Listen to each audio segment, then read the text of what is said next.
Sur des retours, bonjour encore. Bonjour. Je vous ai promis la deuxième vidéo intitulée L'origine des pouvoirs des serviteurs de Dieu. Comme le prophète Jésus-Christ, comme je viens de l'expliquer dans la première vidéo, beaucoup de serviteurs de Dieu dans le monde entier font des miracles. Certains marchent sur l'eau, comme Jésus lui-même. Certains s'envolent, certains font apparaître des poulets de nulle part. Certains font tomber des foules de plus de 10 000 personnes dans les stades. D'autres même font des trucs incroyables. Alors, la question, d'où détiennent-ils ces pouvoirs, ces serviteurs de Dieu? Qu'ils soient pasteurs, qu'ils soient apôtres, qu'ils soient prophètes, qu'ils soient prêtres, qu'ils soient diacres, qu'ils soient prophétesses.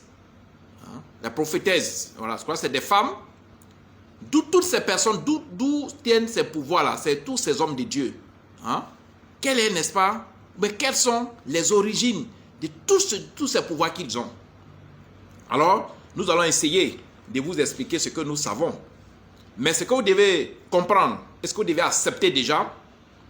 Jésus, qui était le prophète, qui est le créateur, qui est la personne qui a, n'est-ce pas, mis en place la religion, le christianisme, a lui-même été initié à la sorcellerie, a lui-même été initié à la magie, pour la simple raison, il souhaitait faire des miracles pour mettre le monde en confiance. Il souhaitait faire des prouesses, des choses inattendues pour que les gens puissent le suivre, parce qu'il faut qu'il se fasse appeler enfant de Dieu.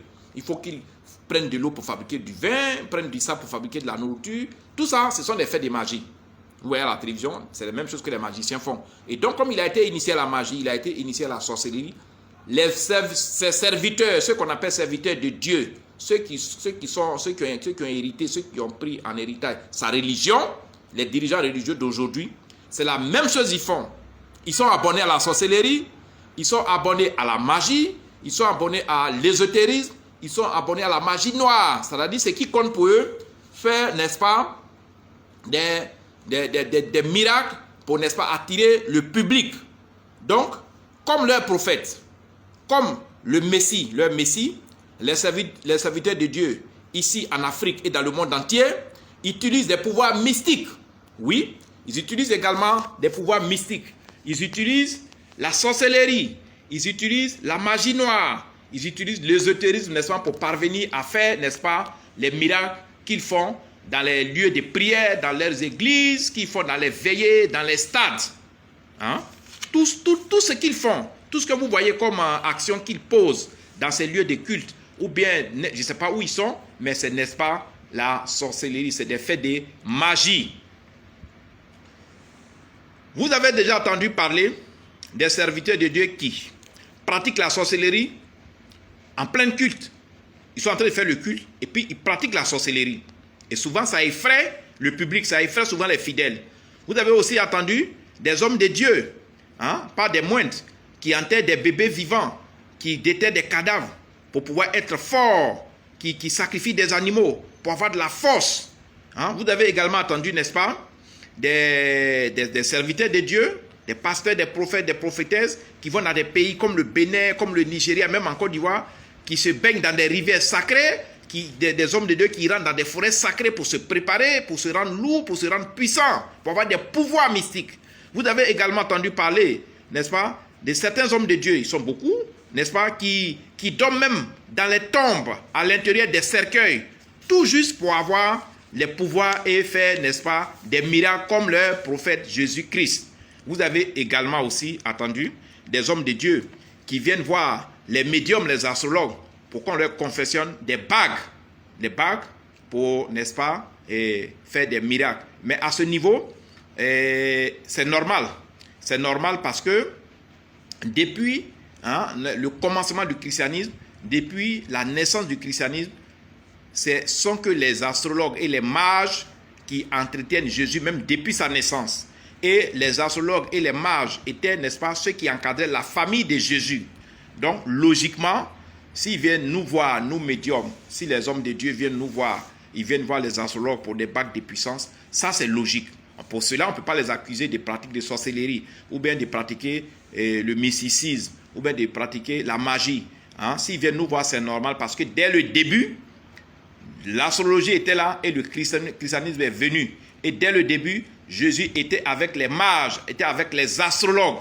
Mais c'est des passages que la Bible n'explique pas clairement pour éviter de dire aux gens, la religion chrétienne, le christianisme, n'est-ce pas, est forte ou bien a vu le jour grâce à telle pratique spirituelle ou bien grâce à telle religion. Donc pour éviter d'affaiblir la religion chrétienne, la Bible a évité de mentionner les passages selon lesquels Jésus a été initié à la sorcellerie, les passages selon lesquels Jésus... Sinon, quand vous voyez la Bible c'est quand même un document qui renferme tout ce qui s'est passé avant. Mais pourquoi les 18 ans de Jésus ont été sautés? Pourquoi le fait que les hommes de Dieu peuvent, n'est-ce pas, pratiquer, utiliser des articles spirituels, astrologiques pour faire des miracles? Tout ça, la Bible ne parle pas parce qu'ils veulent faire croire aux gens, ils veulent faire croire au public que, n'est-ce pas, la Bible elle seule, mais la religion elle seule contient tous les pouvoirs, toutes les puissances. Il n'en est rien. Les hommes de Dieu, sans les pratiques mystiques, sans la sorcellerie, sans la magie, sans les articles des astrologues, des médiums, des métaphysiciens, ne peut pas faire ce qu'ils font devant vous. Il ne peut même pas faire tomber 5 personnes. Il ne peut même pas faire trembler un stade entier. Ce n'est pas possible. C'est les énergies qu'ils ont. Il faut que cela soit clair. Je vous donne je vais vous donner deux événements que j'ai vécus moi-même. C'était en Côte d'Ivoire, dans un stade qu'on appelle stade Champrou à Marcory. Il y a eu une grande veillée qui a pris 2 jours. J'étais dans ce stade parce que moi-même, j'étais guide d'un certain homme de Dieu qui était du Ghana. Donc, c'était la première fois et je l'ai accompagné parce que la veillée, l'événement devait avoir lieu dans mon pays. Donc, je n'ai pas eu de difficulté de l'accompagner. Je n'ai pas eu de difficulté à l'accompagner au stade. Et arrivé au stade, il y avait beaucoup d'hommes de Dieu qui ont été invités. Il y avait des hommes de Dieu qui sont quittés aux États-Unis. D'autres sont de la Côte d'Ivoire. C'est ceux de Côte d'Ivoire qui les recevaient tous. Mais il y avait du monde. Le stade était rempli. Les gens commençaient à prêcher. Même les Blancs, les gens, les Africains. Mais quand le Ghanéen, j'étais assis à sa droite, son garde de corps était assis à sa gauche, et puis on était dans la loge. Moi, je ne sais pas parce que moi j'étais guide. Beaucoup de gens ne savaient pas que j'étais guide, j'étais astrologue, même les autres personnes ne savaient pas. Mais le Ghanéen savait que moi je suis venu l'accompagner, c'est moi qui lui ai donné ce qu'il fallait. Et ce Ghanéen, quand son tour est arrivé, quand ils ont dit son nom, il a entendu son nom à Potan, je n'ai pas dit son nom, mais quand ils ont dit à Potan, il a arraché son sac à son garde-corps, il a mis sa main dedans, il a pris sa bague, il a mis sa bague dans son doigt. Mais quand le monsieur s'est levé, il est arrivé sur le podium. Dès qu'il a pris le micro, tu vois les gens qui sur les tribunes pour tomber. Ça tombe de par-ci, ça crie. Même les hommes de Dieu ivoiriens qu'il avait invités étaient étonnés. Et même ils ne savaient même pas. Le stade a commencé à trembler. Et puis la veille de prière a pris une allure pas possible. Et ce grand homme de Dieu, Ghanéen, je ne vais pas dire son nom, il a prêché, il a dépassé le temps qu'il devait faire, il a prêché jusqu'à ce que, puisqu'il était pratiquement parmi les derniers, il a prêché même à la place des autres qui devaient finir après lui. Le stade tremblait, les gens tombaient en transe. Mais c'était dû à quoi? C'était dû à une bague qu'il avait payé cher. Ce que nous, on ne souhaite pas qu'ils partent faire des sacrifices comme des sorciers, qu'ils partent dans les marigots, dans les rivières, on ne veut pas qu'ils tuent des gens. Mais si vous êtes un homme de Dieu, vous pouvez venir prendre les énergies chez nous. Ce que votre prophète faisait, ce n'était pas de lui-même. Si c'était de lui-même, il allait résister à l'armée du roi Hérode. Si c'était de lui-même, les gars n'allaient pas l'attraper pour le crucifier sur la croix.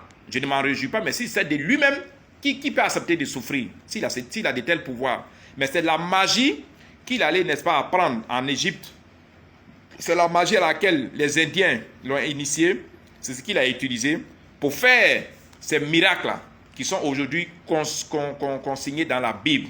Les miracles qui sont aujourd'hui écrits dans la Bible sont du fait de la magie, de la sorcellerie et de l'ésotérisme. Donc, vous les hommes de Dieu, pasteurs, prophètes, apôtres, prophétesses, vous qui souhaitez faire les miracles, parce que vous dites toujours sans miracle, l'église n'est rien, vous pouvez venir à mon cabinet. Les bagues sont là, on peut vous les confectionner, on peut vous les donner, mais évitez, pour votre santé, évitez vous-même pour votre propre personnalité, d'aller, n'est-ce pas, déterrer des corps, évitez d'aller dormir dans les cimetières, évitez de boire, de faire des sacrifices comme si vous étiez un tueur. Après tout, vous êtes un homme de Dieu. Donc, ayez un peu de la retenue dans ce que vous voulez. Hein. Donc, voilà un peu pour les hommes de Dieu. Hein. Ils ont voulu faire, et ils le font tout le temps, comme leurs prophètes. Voilà. Ils sont beaucoup s'initiés à la magie pour faire. Comment est-ce qu'un homme de Dieu peut faire descendre des milliers de poulets du ciel? Ça, c'est un fait de magie. Comment un homme de Dieu peut, par exemple, faire tomber des arbres, peut faire apparaître de la nourriture au milieu d'un public alors qu'il n'y avait rien au départ. Ce sont des faits de magie. Voilà, je sais de quoi je parle. Ce n'est pas des choses normales que des hommes de Dieu devaient faire, mais entre eux, c'est la concurrence entre les hommes de Dieu. Ils se mesurent de puissance, hein, ils se mesurent de pouvoir pour voir qui est fort, et c'est lui qui est fort qui attire. Parce que les fidèles, c'est ce qu'ils aiment. Quand tu es fort, ils viennent chez toi. Et il y a des hommes de Dieu aujourd'hui, grâce à ces pouvoirs, grâce à ces bagues, grâce à ces genres de choses qu'ils prennent un peu partout, ils ont des églises qui sont pleines, mais en réalité, ils ne sont pas des hommes de Dieu. Ils ont porté une peau qui n'a rien à voir avec la parole de Dieu. Sinon, logiquement, un homme de Dieu ne peut pas faire des sacrifices humains. Un homme de Dieu ne peut pas sacrifier des humains comme lui, ne peut pas tuer des enfants. Je ne le dis pas moi seul. Vous pouvez faire encore vos recherches sur Google. Il y a une chaîne de télévision qui est basée aux États-Unis qu'on appelle Jésus-Christ TV, qui révèle cela tout le temps. Ça ne vient pas de moi. Moi, je le sais, mais c'est quelque chose qui n'est plus caché. Les hommes de Dieu pratiquent la sorcellerie. Les hommes de Dieu même, d'autres dorment dans les cercueils, dans leur maison, tout juste pour être puissants. Ceux qui viennent nous voir aussi, ils viennent nous voir. Alors, la deuxième vidéo a été faite pour que vous compreniez que les hommes de Dieu, ils ont accusé leur religion, leurs différentes religions qui sont quittées en Occident, continuent d'accuser l'Afrique, alors que eux-mêmes, hein, ces hommes de Dieu font ce qu'ils reprochent aux Africains. Hein, ces religions font ce qu'elles reprochent aux Africains. Les Africains, les religions, croyances africaines ont été humiliées, ont été démantelées, les masques ont été réquisitionnés, tous nos fétiches ont été réquisitionnés, sous prétexte que les Africains pratiquent la sorcellerie. Mais on remarque aujourd'hui en retour, les mêmes religions occidentales, avec leurs dirigeants, qui sont les hommes de Dieu, pratiquent la même sorcellerie. Africains et Africaines, vous voyez que les pouvoirs spirituels que le ciel et la terre a donné, n'est-ce pas, ont donné à l'Afrique, les pouvoirs et les énergies, les puissances que l'univers, le ciel, les eaux, les montagnes ont donné à l'Afrique sont importants. Vous voyez, nous avons les meilleures croyances africaines, africaines. Nous avons les meilleures traditions. Nous avons les meilleurs pouvoirs. Les pouvoirs qui amènent à la bénédiction. Les pouvoirs qui amènent au paradis. Je vous ai déjà expliqué, je ne vais pas tout le temps me répéter. Le vrai paradis n'est pas au ciel. Le vrai paradis, c'est ta famille. Le vrai paradis, c'est ton village. Ton vrai Dieu, c'est ta famille. Quand tu n'as pas tout cela autour de toi, c'est comme tu es dans le feu. C'est pour ça que tu as raison. Quand quelqu'un décède, qu'il soit chrétien, mais qu'il ne soit pas chrétien, les gens pleurent parce qu'on sait qu'il est décédé ou il est parti. Il quitte son paradis, il quitte son Dieu. Sinon, si logiquement il partait au ciel, on allait sourire, on allait rire. Vous comprenez? Mais quand un enfant vient au monde, puisque l'enfant il vient dans une famille, il vient au milieu de ses parents, ouais, il y a la fête, ça rit, il y a les petits cadeaux par-ci, par-là. Parce que cet enfant vient dans une famille, il vient là où il y a son Dieu, il vient là où il y a son paradis. Mais quand tu meurs, tu ne vas pas au paradis. Hein. Quand tu meurs, c'est fini. Donc les gens pleurent. Donc, pour revenir à la conclusion, les hommes de Dieu, ils veulent faire comme leur prophète, c'est normal parce que c'est le prophète qui leur a laissé la religion. Ils sont abonnés à la sorcellerie, ils sont abonnés au maraboutage, ils sont abonnés à la magie, ils sont abonnés, n'est-ce pas, au cabinet ésotérique, au cabinet des astrologues médiums. Parce que, n'est-ce pas, sans ces éléments que j'ai cités, ils ne peuvent faire aucun miracle. Sans ces éléments, remarquez bien dans les veillées de prière, tous ces miracles que les gens font dans les églises, toutes ces prophéties-là, elles relèvent de la magie. Parce qu'un homme de Dieu, comme je l'ai dit, ne peut pas être prophète tout le temps. Ils font de la magie pour dire des choses. Comment un homme de Dieu peut, n'est-ce pas, pondre des œufs. Comment un homme de Dieu peut faire pondre des œufs à une fidèle. Hein? Comment un homme de Dieu peut faire apparaître des serpents de nulle part. Ça sont des faits de magie. Donc les hommes de Dieu, c'est l'historique que je fais. Je n'ai personnellement rien contre eux. Jésus-Christ TV, qui est une chaîne chrétienne, une chaîne de télévision chrétienne. Si vous allez sur Jésus-Christ TV, vous allez voir à longueur de journée les émissions qui passent sur cette chaîne de télévision chrétienne. C'est les chrétiens qui utilisent les fétiches, le maraboutage, les articles mystiques pour faire les miracles. Ce n'est un secret pour personne. Ce n'est pas caché. Tout le monde le sait. Les hommes de Dieu le font parce que leur prophète l'a fait. Les hommes de Dieu, les serviteurs de Dieu, les pasteurs, les prophètes, les apôtres, les prêtres, tout cela se servent des articles mystiques, c'est ça la sorcellerie, la magie, parce que leur prophète également a été initié à ce genre de pratiques et grâce à ça, il a fait ses miracles. Eux aussi, ils veulent faire, n'est-ce pas, leur miracle pour pouvoir attirer le peuple. C'est ça qui explique aujourd'hui la popularité de certains hommes de Dieu au Kenya, en Côte d'Ivoire, au Nigeria, partout dans l'Afrique, hein, partout en Afrique, même dans le monde. Voilà, donc voilà en gros, partagez la vidéo, partagez cette vidéo. Je suis Maître Salomon, je suis toujours à mon cabinet. Je suis au 00225 09 90 58 13. C'est mon numéro WhatsApp direct. Je le reprends. 00225 09 90 58 13. Partagez massivement cette vidéo. Elle est faite pour vous, mais également elle est faite pour le monde entier. Quand vous la recevez, partagez-la pour qu'elle puisse toucher le maximum de personnes. Voilà. Nos religions en Afrique, nos croyances en Afrique sont de très belles croyances. Voilà. Revenons à la case de départ. N'ayons pas honte à revenir à ce qui nous appartient. Revenons, vous allez voir que nous serons développés, nous serons fiers de notre continent comme les Asiatiques. Les Asiatiques n'ont accepté aucune religion occidentale. Ils ont dit non, non, non, on n'a pas besoin de tout ça. Nous avons nos religions, nous avons nos pratiques, nous avons nos croyances, nous n'avons pas besoin. Ils ont résisté et heureusement, ils n'ont pas été, n'est-ce pas, colonisés par ces religions occidentales. Ils ont gardé leurs croyances, ils ont gardé leurs fétiches, ils ont gardé leurs pratiques ancestrales. Aujourd'hui, le Japon est l'un des pays les plus développés, même plus que la France. La Chine est plus développée, plus riche que les États-Unis. La Corée du Sud a la deuxième, sinon la première industrie, la première entreprise au monde, Samsung. Il y en a plein comme ça en Asie. En Asie, vous allez peut-être dire qu'ils ont l'argent, mais ils ont aussi la santé. C'est le seul continent où les gens peuvent vivre jusqu'à 120, 125 ans.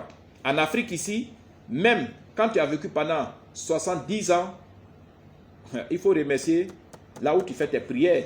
Parce qu'à 80 ans, tu es déjà un homme mort.